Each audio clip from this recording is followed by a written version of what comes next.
morning and welcome to KidNuz. I'm Kim. Today is Monday, January 24th, 2022.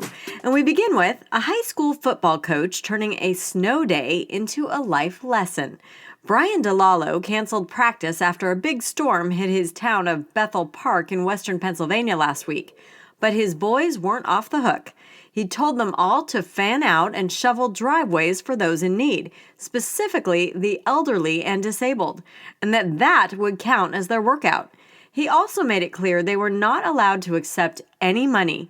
Coach DeLallo is getting a lot of national attention for his snow day decision, something he knows will mean more to his players than just another day in the weight room. But he's quick to point out that he's only carrying on a school tradition that started 25 years before he even stepped on campus. On the pro side, what a crazy and epic weekend of playoff football. All 4 games ended dramatically, 3 of them with last-second walk-off field goals.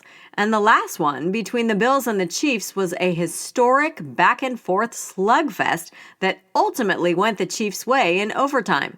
They'll play the Cincinnati Bengals, who punched their ticket to the AFC Championship game for the first time since 1988. The chatter this morning, though, is as much about the future of 2 of the best quarterbacks in NFL history as it is about the remaining road to the Super Bowl. Tom Brady led his Buccaneers back from a huge deficit, only to fall to Los Angeles in the last 4 seconds. The Rams move on and will play the Niners, who stunned Aaron Rodgers and his number 1 seed Green Bay Packers. The questions hovering over the football world now: will Tom Brady retire? He turns 45 in August, and Aaron Rodgers' future with Green Bay is also murky. So far, neither future Hall of Famer is sharing his plans. Today, the high-flying James Webb Telescope is expected to slide into its galactic parking spot 1 million miles from Earth. Ground teams will fire Webb's thrusters at 2 p.m. Eastern in order to precisely shimmy the $10 billion scope into its orbit around the sun.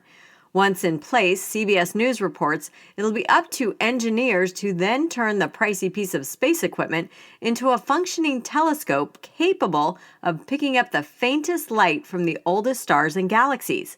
That means aligning Webb's 18 primary mirrors so they work as one, a process that requires fine-tuning them to 1/10,000th of a width of a human hair. If all goes as planned, NASA says Webb will be 100 times more powerful than Hubble and so sensitive to infrared light that it could potentially detect the heat of a bumblebee as far away as the moon. Speaking of bees, it seems pollution here on Earth is messing with their sense of smell, and scientists say the result could have a devastating impact on their ability to pollinate and ultimately on the quantity and quality of crops worldwide.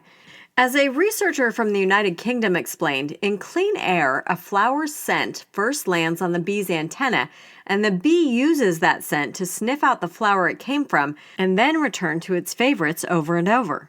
In this study, researchers laid out 8 26-foot rings of black mustard in a field, pumped some with pollutants, and left others open to fresh air. Their finding? A 70% decrease in visits to the polluted rings compared to the fresh ones. Scientists say the pollution not only muddles with the bees' ability to find the flowers again, it even deters them from visiting in the first place. In other KidNuz notes, today France rolls out its controversial new vaccine passport.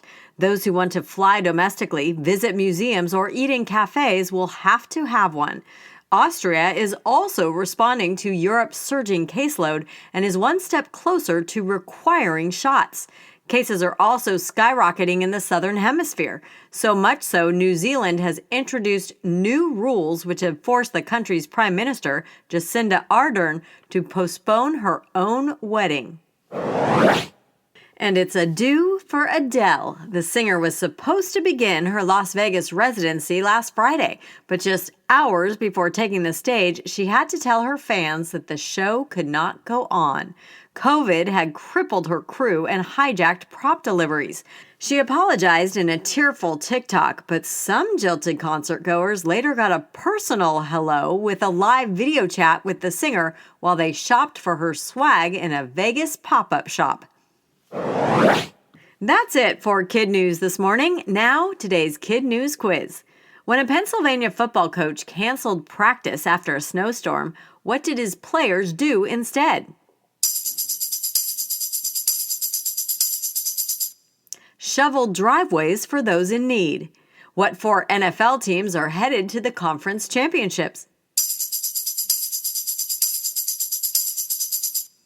The Kansas City Chiefs, LA Rams, Cincinnati Bengals, and San Francisco 49ers. How precise does the alignment of Webb's mirrors have to be?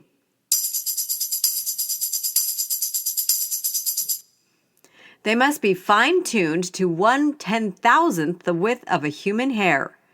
Pollution is reportedly messing with a bee's ability to do what?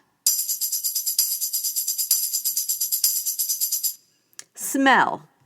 In today's KidNuz Kicker, it doesn't get much better than a rescue involving a dog, a drone, and a dangling sausage.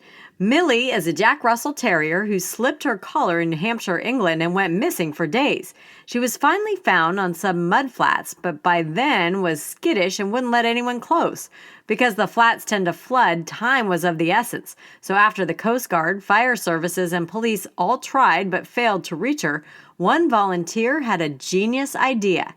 Dangle a cooked sausage from a drone and lure her to safety. Against all odds, it worked. Millie was hungry, bit off half the airborne banger, then followed what was left off the flats to safety.